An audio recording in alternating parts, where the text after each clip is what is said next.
So దీని మీద ఏమంటారు? బేసికల్లీ ఒకటేంటంటే కార్మికుడు అంటే పేద కార్మికుడు బతకటానికి అందరూ కూడా డెఫినెట్గా కోఆపరేట్ చేయాలి. పేద కార్మికుడికి ఇబ్బంది రాకుండా ఉండాలి. ఇవాళ మన 24 క్రాఫ్ట్స్ ఎలా ఉందంటే 5 లక్షలు, 7 లక్షలు, 8 లక్షలు, 10 లక్షలు అంటే ఇన్ని లక్షల రూపాయలు మీకు పెట్టుబడి పెడితేనే మీరు పని చేయడానికి అర్హత కల్పిస్తారు. అంటే ధనిక కార్మికులకు మాత్రమే మీరు అవకాశం కల్పిస్తారా? ఒక స్కిల్, హైయెస్ట్ స్కిల్ ఉంది, ఆయన దగ్గర డబ్బులు లేవు, ఆయన పని చేయాలనుకున్నాడు, ఆయన పని చేయడానికి వీల్లేదంటారు. తప్పు. పని చెయ్యాలి. ప్రతి పేద కార్మికుడికి న్యాయం జరగాలి.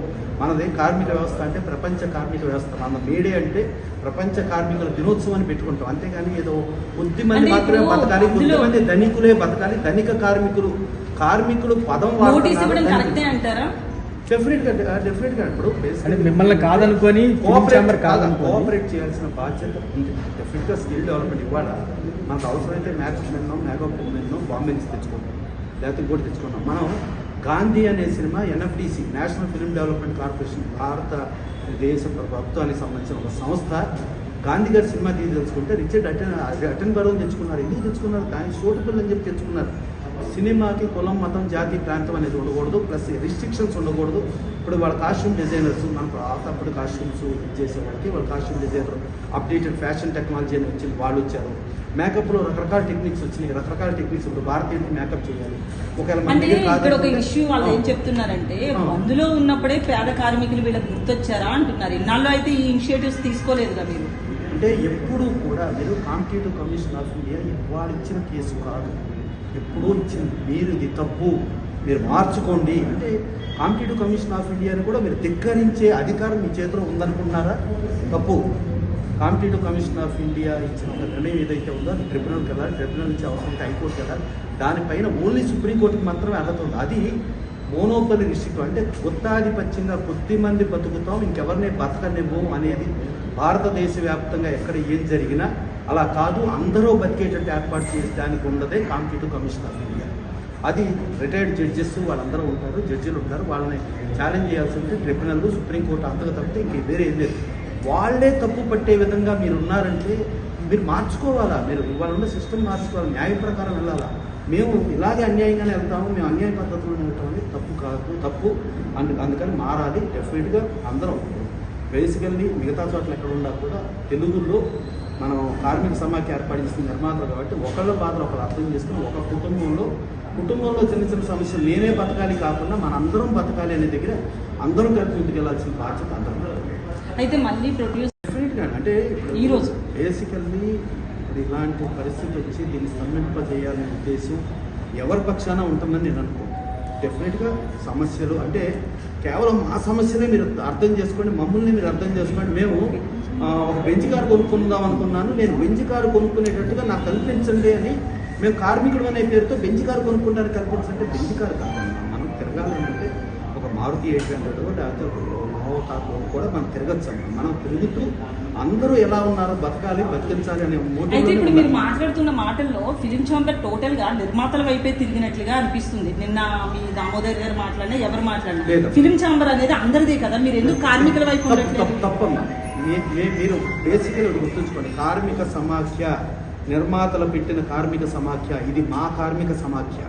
కార్మిక సమాఖ్య వేరు, నిర్మాతలు వేరు అంటున్నారు. నిర్మాతలు అతి దారుణమైన పరిస్థితిలో ప్రతి వారం 10 సినిమాలు వస్తే 10 సినిమాలు సర్వనాశనమైన పరిస్థితిలో ఉంది. ఇవాళ ప్రపంచమే ఒక్కొక్క చోట 20 లక్షల కార్మికులు తీసేసాం, లేకపోతే ఇంకో చోట తీసాం. ఇవాళ ప్రపంచంలో ప్రతి దేశంలో నుంచి మీరు హిస్టరీ తీయండి. ఇవాళ TCS ఏది టాటా కన్సల్టెన్సీ సర్వీసెస్ ఎంతమంది ఉద్యోగాలు తీసేస్తున్నాయి. ఏమిటి ఇవాళ బీటెక్ చదువుకొని హైయెస్ట్ ఎంటెక్ చదువుకుని ఉద్యోగికి కూడా 30,000, 60,000, 60,000 రీజియన్లో ఉంటే మాకు 1,50,000 రూపాయలు వచ్చినా కూడా మాకు చాలటం లేదంటే మీరు ఇంకో 30% పెంచండి అంటే. అయితే మీరు అంటున్నట్లు డ్రైవర్ కి 1,00,000 అని నిన్న చెప్తూనే ఉన్నారు, 1,00,000 అంటున్నారు కదా. అయితే వాళ్ళకి 360 days వర్క్ ఉండదు కదండి. ఒక సాఫ్ట్వేర్ ఎంప్లాయ్కి ప్రతి నెల 30 వస్తుంది, ఆ 30లో వాడు ఖర్చు పెట్టుకుంటాడు. ఇక్కడ 6 నెలలు ఉంటే 6 నెలలు పని ఉండదు కదా. అమ్మా, సాఫ్ట్వేర్ ఎంప్లాయీని నేను రీసెంట్గా మార్నింగ్ 10 o'clock ఉద్యోగంకి వెళ్తే మిమ్మల్ని ఉద్యోగం నుంచి తొలగించబడింది అంటే వెళ్ళిపోయాడు లేదు. మీకు ఇదివరకు వెళ్ళాలేదని అంటే ఎన్ఆర్ఐలు అంటే అమెరికాలో ఉద్యోగం చేస్తారా నెలకు 15 లక్షలు 5 లక్షలు సంపాదించే వాళ్ళను కూడా ఇవాళ మనకు ఆ విల్లాలకి బ్యాంకులు లోన్ ఇచ్చే పొజిషన్ లేదు. ఎందుకు లేదు? ఈ ఉద్యోగం ఇవాళ ఉంటుందా ఊడిపోతుందా కూడా తెలియని పరిస్థితిలో ఉన్న ఇబ్బందికరమైన పరిస్థితిలో ఉన్నారు ఎంప్లాయీస్. కానీ ఇక్కడ మన దగ్గర మీరు కావాలంటే ప్రతి నిర్మాత తీసే ఒక్కొక్క సినిమాకి కార్మికులకి ఏది దినసరి వేతనాల కింద ఎంత ఇచ్చాం, ఎలా ఇచ్చాం, ఏమిటి రికార్డ్ సబ్మిట్ చేయమంటే సబ్మిట్ చేస్తాం.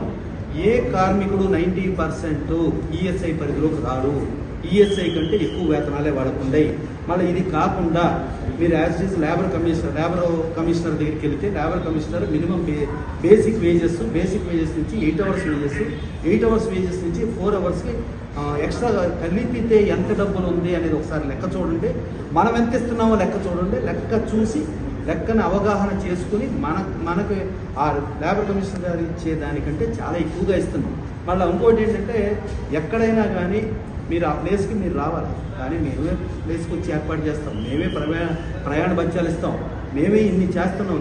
చాలా బాగా చూసుకుంటూ ఒక అతిథి దేవో భవ కంటే కూడా నిర్మాత చాలా బాగా చూసుకున్నాడు. నిర్మాత ఏంటంటే మనం అయిపోయినా కూడా 10 మందికి అన్నం పెట్టి బ్రహ్మాండంగా చూసుకుంటే బాగుంటుందని అనుకుంటున్న పరిస్థితిలో ఇవాళ నిర్మాత కేవలం 5,000 రూపాయల పెన్షన్తో బతికే పరిస్థితితో దౌర్భాగ్య పరిస్థితిలో ఇవాళ ఉంది. ఇవాళ చెప్పాలంటే మీకు ఝాన్సీ గారిదే చెప్తా ఎగ్జాంపుల్. ఝాన్సీ గారు ఆవిడ ఒక మురళీమోహన్ గారి కంటే 10 సంవత్సరాల ముందు సీనియర్ ఆర్టిస్ట్.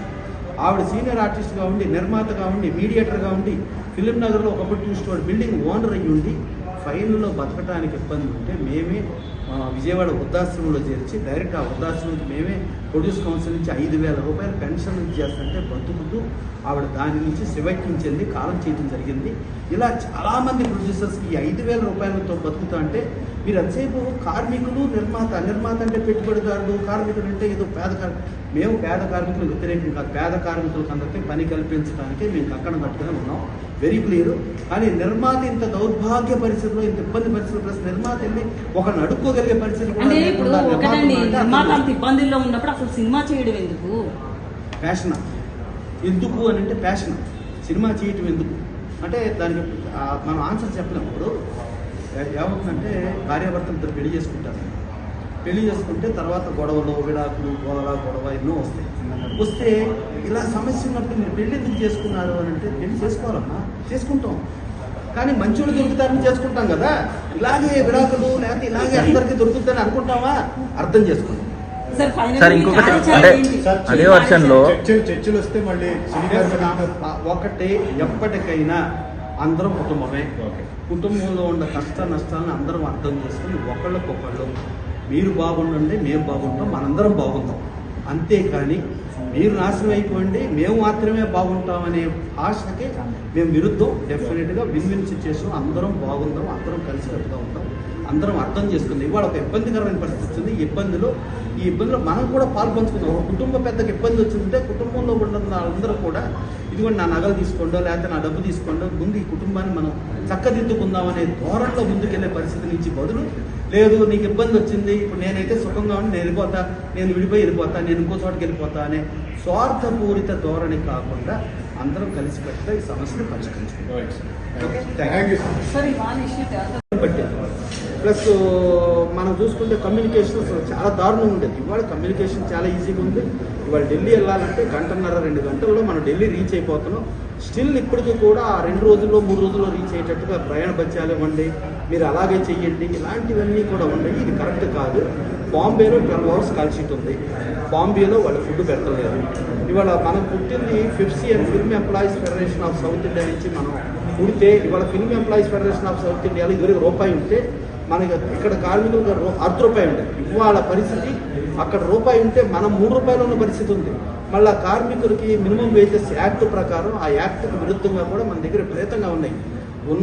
ఒకరినొకరు చూసుకుంటా, ఒకరినొకరు మార్నింగ్ టిఫిన్ పెడతా, భోజనాలు పెడతా, అందరూ మన కుటుంబం, మన సినిమాలు చేసుకోవాలంటే ఇంతమంది సంఘటితంగా సమైక్యంగా చేస్తేనే ఒక సినిమా సినిమా వస్తుందని ఇలా ప్రయత్నం చేస్తున్న పరిస్థితుల్లో ఏకపక్షం అనేది వాళ్ళు ఎంతో కరెక్ట్ కాదని చెప్పడం జరిగింది. దాని తర్వాత ఇవాళ 13 యూనియన్ని మళ్ళీ లేబర్ కమిషనర్ గారు పిలవడం జరిగింది. ఆ పిలిచిన తర్వాత లేబర్ కమిషనర్ గారు ఏమంటారో అది చూడాలి. నెక్స్ట్ దీని ఎదురు నిన్న ఒక సంచలనం అంటే జనరల్గా అది ఎప్పటి నుంచో మేము అనుకున్నాం అంటే నరేంద్ర మోడీ గారు అసలు స్కిల్ డెవలప్మెంట్ దీనికి పెంచడానికి ప్రతి ఊరు నుంచి కూడా ఎంప్లాయ్మెంట్ పెంచాలని చెప్పి ఒక స్కిల్ డెవలప్మెంట్ దానికి వాళ్ళు ఇది చేసి దానికి ఫండ్స్ రిలీజ్ చేసి ఒక సిస్టంలో ఉంది. ఇప్పుడు ఇవాళ ఆ కమిషనర్ కూడా ఈవినింగ్ 3 గంటలకి ఆయన వస్తున్నారు. ఆ 3 గంటలు వచ్చినప్పుడు ఆ స్కిల్ డెవలప్మెంట్ ప్రోగ్రామ్ అంటే అది దీర్ఘకాలిక ప్రణాళిక ప్రకారం చూసుకుంటే ఇవాళ సిస్టమ్స్ మారుతున్నాయి. ఒకప్పుడు నెగిటివ్లు మనం తీసేవాలి, ఇవాళ డిజిటల్లో చేస్తున్నాం. ఇవాళ టెక్నాలజీ మారుతుంది, ఏఐ మారుతుంది. ఆ మారిన పరిస్థితులకు అనుగుణంగా ఒక సాంకేతిక విద్య చేసుకుంటూ ఆ సాంకేతిక విద్యతో ఉన్న వాళ్ళకి ఎంప్లాయ్మెంట్ ఇస్తూ ముందుకెళ్ళాలనే దగ్గర అదొక ధోరణి అదొకటి వెళ్తుంది.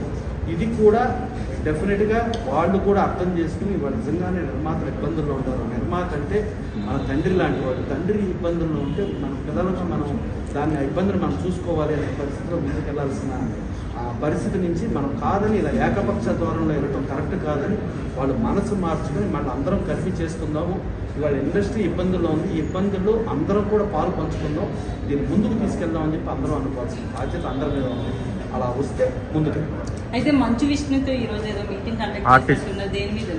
అంటే డెఫినెట్గా మా అసోసియేషన్ ఎప్పుడు కూడా వాళ్ళు ఏంటంటే తండ్రి నిర్మాతను అనుసరించి మేము ఉంటాం. నిర్మాతకి ఏ ఇబ్బంది వచ్చినా నిర్మాత ఇబ్బందిని కాపాడుకోవాల్సిన బాధ్యత ఉంది. ఆర్టిస్టులు అందరం కూడా మనం ఉన్నాం. ఇంకోటి ఏంటి, యాజిటీస్గా కార్మికుల పరంగా ఇప్పుడు రీసెంట్గా ఒక సినిమాలు చూస్తే రోజువారీ జీతభత్యాలు 18 కోట్లు ఇవ్వటం, ఒక సినిమాకి 40 కోట్లు ఇవ్వటం జరిగింది.